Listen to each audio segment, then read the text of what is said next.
पहचान है कि ब्राह्मण कभी आतताई नहीं रहा, ब्राह्मण कभी अत्याचारी नहीं रहा, ब्राह्मण सर्व समाज को लेकर चलने का संकल्प लेकर चलता है, वह क्षमता भी उसमें है। तो अभी हमारे अध्यक्ष भाई अभिषेक शर्मा जी ने कहा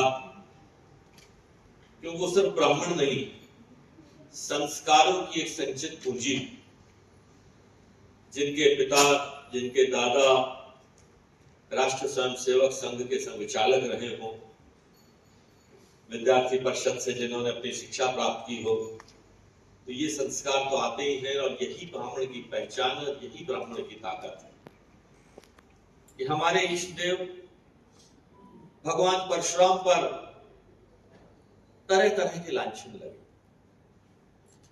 भाई मुकेश चौहान जी बैठे हैं कि भगवान परशुराम ने क्षत्रिय वंश का नाश करने का संकल्प लिया। बिल्कुल सत्य नहीं है। कार्तवीर अर्जुन नाम का एक ऐसा निरंकुश राजा, आतताई राजा, अत्याचारी राजा था, जिसका वध करने के लिए जिसने भगवान की कामधेनु गाय को भी चोरी की थी और समाज के साथ आतताई थे, उसका वध किया था। वो एक क्षत्रिय नहीं होकर एक आतताई था, एक अत्याचारी था। और आज के इतिहास में भी यही लिखा है कि कार्तवीर अर्जुन नाम का एक अत्याचारी आतताई क्षत्रिय राजा, उन पर आक्षेप लगा कि वो मात्र हंता थे, मां का वध किया था। किस लिए किया था? क्योंकि पिता का आदेश था। एक तरफ पिता का आदेश और दूसरी तरफ एक पुत्र का मात्र हंता बनने की सोच। लेकिन वो इतने ज्ञानी थे, भविष्यवक्ता थे, कि उन्हें पता था कि अगर मात्र हंता भाइयों के हंता होने का मुझ पर आक्षेप लगेगा तो यह शक्ति भगवान परशुराम के पास है कि वे उन्हें जीवित भी कर देंगे। और उनका हत्या करने के तुरंत बाद जब पिता ने कहा कि बोलो पुत्र अब तुम्हें क्या वर चाहिए, तो वर में सिर्फ उन्होंने एक ही चीज मांगी कि मेरे भाई और मेरी मां को दोबारा पूछा। हमने उस बात का कभी सम्मान नहीं किया, हाँ आक्षेप ये जरूर लगाया। तो आज ब्राह्मण की जिस पहचान है कि ब्राह्मण कभी आतताई नहीं रहा, ब्राह्मण कभी अत्याचारी नहीं रहा, ब्राह्मण सर्व समाज को लेकर चलने का संकल्प लेकर चलता है, वह क्षमता भी उसमें है। कहते हैं अहम वहम और दोहरा चरित्र समाज स्वीकार नहीं करता है। अहम किसी का भी स्वीकार नहीं करता। जहां ब्राह्मण के रूप में रावण की पूजा हम नहीं करते उस अहम की वजह से, वहां शील के प्रतीक भगवान राम क्षत्रिय वंश होते भी उनकी पूजा हम करते। वहम के साथ जीना ब्राह्मण ने ये सिखाया कि अगर एक विश्वास है, भगवान के ऊपर विश्वास है आपके और आपके भक्त पुजारी के रूप में, जब कोई छोटा पुजारी जिसकी शायद आर्थिक हालियत नहीं होती, लेकिन वह अपने आने वाले भक्त और भगवान के बीच में सेतु का काम करता हुआ पुजारी, और ये कहकर भक्त को कि चलो भगवान ने आपको आशीर्वाद दिया है, तिलक दे देता है, एक फल दे देता है, कुछ और अभी मुझे भी रुद्राक्ष मिलेंगे, ब्राह्मण देवता ने आशीर्वाद में रुद्राक्ष दिए थे। इन्हीं आशीर्वाद को ब्राह्मण के हाथ से प्राप्त कर है तो ये भगवान का आशीर्वाद है। दिया भगवान, दिया ब्राह्मण ने है, लेने वाला कोई भी हो सकता है। वहम नहीं है, बीच में विश्वास है। उस विश्वास की ताकत अगर कोई पैदा करता है सेतु के रूप में, तो वह ब्राह्मण ही करता है। और तीसरा है दोहरा चरित्र। मैं तो चोरी करूंगा, मैं तो अत्याचार करूंगा, मैं तो शराब पीऊंगा, लेकिन सामने वाले को कहूंगा तुम्हें नहीं करना है। समाज इसको स्वीकार नहीं करता है। इसलिए ब्राह्मण से पहले अपेक्षा ये होती है कि वह ब्रह्म से जुड़ी हुई सभी वस्तुओं का धारण करे, चाहे वो तप हो, चाहे वो जप हो, चाहे वो उपासना हो, उन सब का धारण करे। और जब धारक होने के बाद जब वह सामने वाले के सामने प्रवचन करे, ज्ञान की बात करे, तो समाज उसको स्वीकार करता है। लेकिन उससे पहले उस ब्राह्मण को इन सारी स्थितियों से गुजरना होता है। द्विवेद वाले, दो वेद वाले द्विवेदी कहलाए, तीन वेद वाले त्रिवेदी कहलाए, चार वेद वाले चतुर्वेदी कहलाए, और अग्नि करने वाले अग्निहोत्री कहलाए, और वेदी बनाने वालों को वेदी कहा गया। ये ब्राह्मण की विभिन्न कार्य थे, विभिन्न स्पेशलिटी थी, जिनका ज्ञान प्राप्त कर वो समाज के सामने जब खड़ा होता है तो अच्छे से अच्छे राजाओं का भी मस्तक झुक जाता है। अच्छे अच्छे बड़े अहंकारी, बड़े बलकारी, बड़े राजा के दरबार में चाहे शक्ति का प्रदर्शन करने वाला कोई नहीं था, लेकिन सलाहकार के रूप में एक ब्राह्मण हमेशा, अकबर जैसे राजा के यहां भी बीरबल जरूर था, ब्राह्मण था। चंद्रशेखर आजाद, रानी लक्ष्मीबाई की कहानियां तो हम सब लोग, किस्से तो हम सुनते सुनाते रहेंगे। हाँ, मुझे कष्ट एक जगह जरूर हुआ था जब एक स्कूल के बच्चों के रूप में उन्होंने कहा, और कुछ बड़े भी लोग बैठे थे, मतलब उन्हें ये नहीं पता था कि रानी लक्ष्मीबाई ब्राह्मणी थी। यह हमें अपनी जनरेशन को बताना पड़ेगा, और चंद्रशेखर आजाद को भी बारे में भी हमें अपनी जनरेशन से, अपनी पीढ़ियों को बताना पड़ेगा। वो काम आज भाई गिरीश मिश्रा जी ने किया है, लोकेश त्रिपाठी जी ने किया है, अरुण जी ने किया है, और उनके संगठन के सभी लोगों ने मिलकर काम किया है कि हम सबको यहाँ एकत्रित किया, इकट्ठा किया, कुछ घंटे 2 घंटे आपस में एक दूसरे के विचार का आदान प्रदान, सुनने, सुनाने, समझाने का समय दिया है।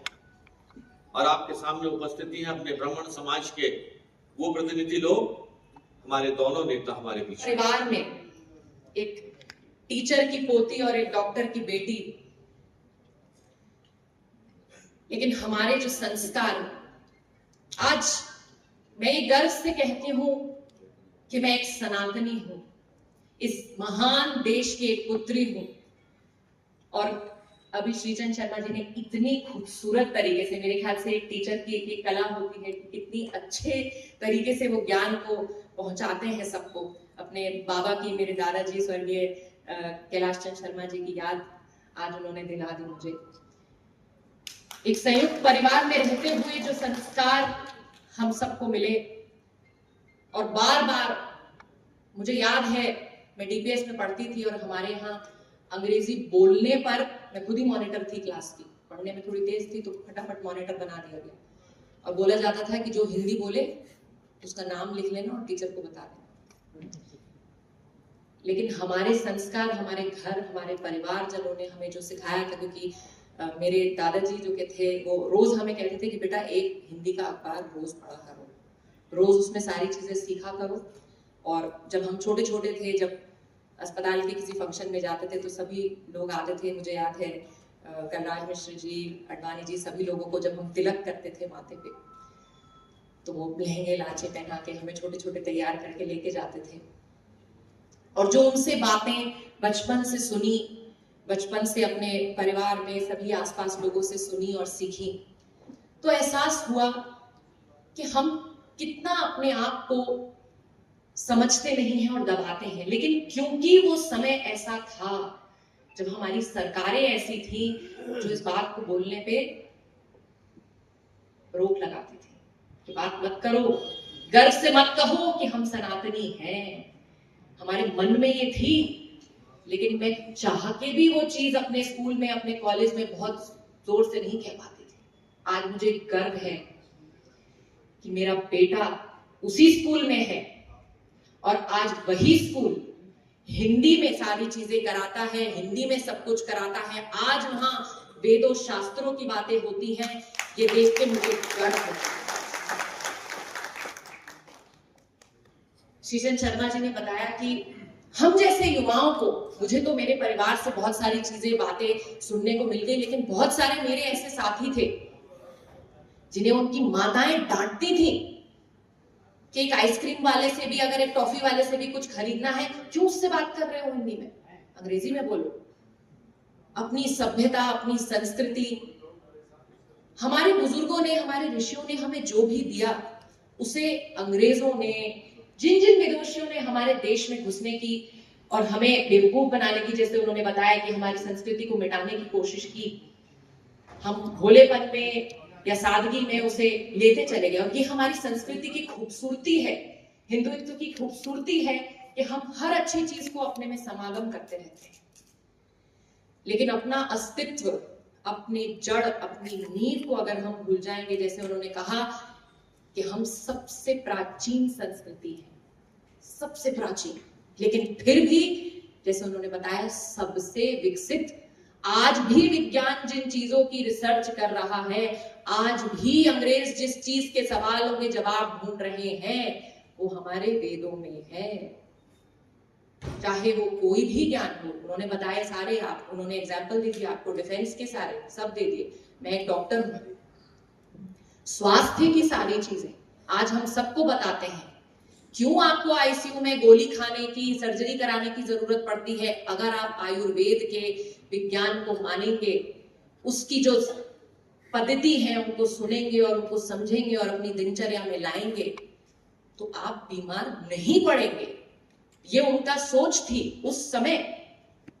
सुश्रुत, जो हमारे सारे सर्जरी के या मेडिसिन के जितने जिन्होंने शुरुआत करी, वो सब आयुर्वेद से हुए।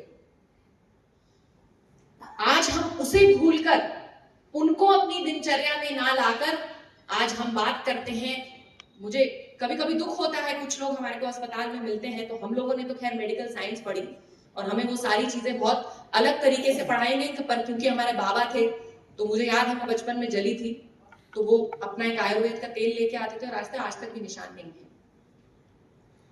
उन्हें वो चीजें, उन चीजों की पद्धति, वो सारी चीजें उन्हें ज्ञान था। और मैं नहीं कहती कि जो भी नया है वो खराब है, बिल्कुल नहीं, लेकिन हम वो तो ना भूले, खास करके हमारे नौजवान। मेरे ख्याल से हमारे सभी जो बुजुर्ग हैं, जो आज हमें ये सब बता रहे हैं, उन लोगों ने इन चीजों का बहुत हद तक पालन किया है और उन्हें ज्ञान है। पर हम जैसे युवा, हमारी पीढ़ी और हमसे अगली आने वाली पीढ़ी को हम ये बता पाए और समझा पाए। एक माँ होने के नाते मुझे पता है कि मैं अपने बच्चे को हर रोज ये सिखाती हूँ, बताती हूँ कि नहीं बेटा, 4 साल की उम्र में जब उसने हनुमान चालीसा सुनाई, गाई, तो मुझे गर्व हुआ ये सुन के। और उसे बताया मैंने कि बेटा, जैसे अभी श्रीचंद शर्मा जी ने कहा कि हनुमान चालीसा में लिखा था कि हनुमान जी ने सूरज से, वो जब खाया था सूरज को, तो दूरी कितनी है उसकी कैलकुलेशन हनुमान चालीसा के अंदर है। ये हमारी नई पीढ़ी को जानने की जरूरत है। और ये बात हम माता पिता, गुरु, बड़े सभी होने के नाते अगर हम अपनी संतानों को, अपनी आने वाली पीढ़ियों को नहीं बताएंगे, तो हमारी ये जो पद्धति है, जो ये हमारी संस्कृति की ताकत है, ये खो जाएगी। और ये हमारी सबसे बड़ी विरासत भी है और हमारी सबसे बड़ी ताकत भी है। हमारी सभ्यता, हमारी संस्कृति सबसे विकसित है। इसे स्वीकार करने में हमें शर्म नहीं आनी चाहिए। मुझे बहुत खुशी होती है, मैं पिछले साल विदेश में, स्विट्जरलैंड में गई और बहुत अच्छा लगा जब स्विट्जरलैंड में वो उनकी एक लिफ्ट सी होती है जो हवा में ऐसे लेके जाती है, और आप मानेंगे नहीं, वहां लिफ्ट में कम से कम 90% लोग जो थे वो सब हिंदुस्तानी थे। और वहां लिफ्ट में पर्वत की ऊंचाई पर जय श्री राम का नारा लगा। दिल को खुशी हुई, मन को ये सुन के अच्छा लगा कि आज हम अपनी संस्कृति को बाहें खोल के अपना रहे हैं। और हमारी सरकार आज ऐसी है जो हमें ये करने की अनुमति दे रही है। नहीं तो पहले की सरकारें बोलती थी, अरे क्या तुम बेवकूफ हो, ये क्या बातें कर रहे हो, विदेशी चीजें कॉपी करो, ठप्पा लगाओ, हमारी ही पुरानी अदरक, लहसुन और हमारी हल्दी के ऊपर उनके ठप्पा लगाओ और जाके मार्केट में बेचो, जो कि हमारे वेदों में, हमारे शास्त्रों में लिखी गई थी।